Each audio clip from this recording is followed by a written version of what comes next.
In the grand theatre of life, every action plants a seed. As disrespect, plant the seed of consequence. Patience plants the seed of power. But karma is the unseen gardener tending to both. You may not see results immediately, but time has a perfect way of revealing truth.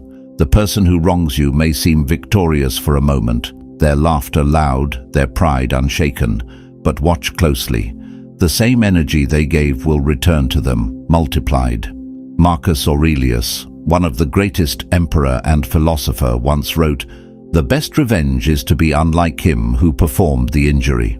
This lesson, drawn from the deep well of Stoic philosophy, is not about silence for silence's sake. It's about reclaiming your power.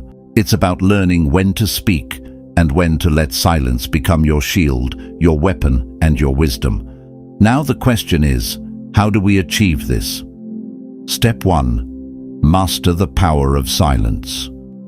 When someone disrespects you, the natural instinct is to defend yourself, to speak back, or to make the other person feel the pain they gave you. But this reaction, though human, often drains your peace and gives the offender exactly what they wanted: your energy and attention. Silence, on the other hand, is not a sign of weakness or submission. It's a declaration of power and self-control. When you choose not to respond to disrespect, you are making a conscious decision to protect your peace and dignity. People who seek to provoke you feed on reaction. When you refuse to respond, you take away their source of power. In many ways, silence is a strategy of strength. It gives you time to process your emotions before reacting. It prevents you from saying something you might later regret. It shifts the balance of power back to you. It demonstrates confidence and emotional maturity. So the next time someone disrespects you, take a deep breath. Resist the urge to react immediately.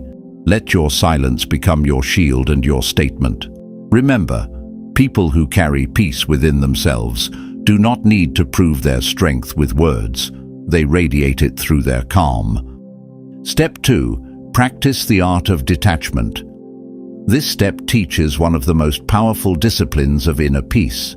You see, most think detachment simply means lack of care or to become nonchalant. But here's the truth.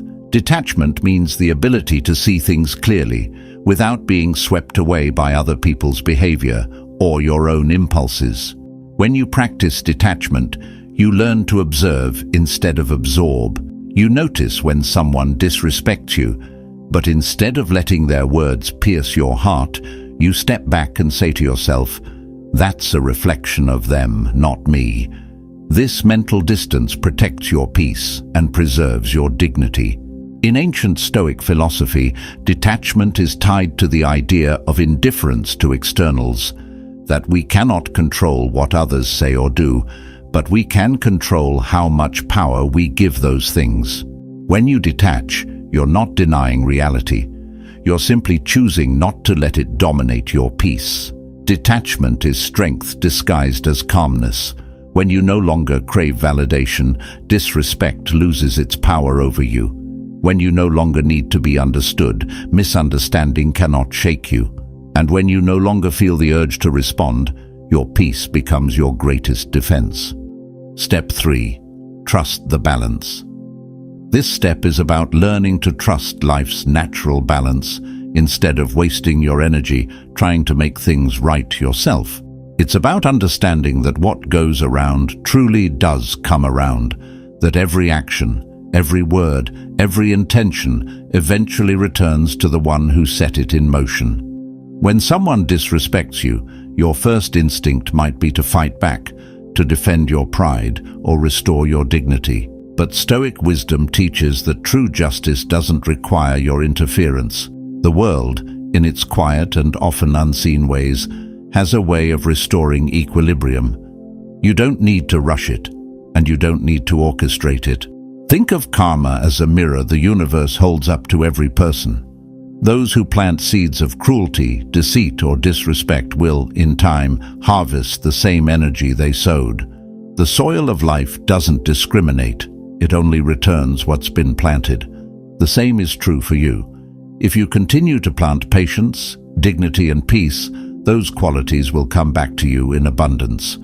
This isn't about wishing harm on anyone. It's about faith in natural justice. You let go of revenge, not because you're weak, but because you're wise enough to see that revenge drags you down to the same level as those who wronged you. Always remember, to let karma speak means to release control, to step back from the emotional storm, and to live in alignment with your own principles. You stop needing to prove anything. You stop needing to punish anyone. Instead, you walk with quiet confidence, knowing that truth, integrity, and time will reveal everything that needs to be seen.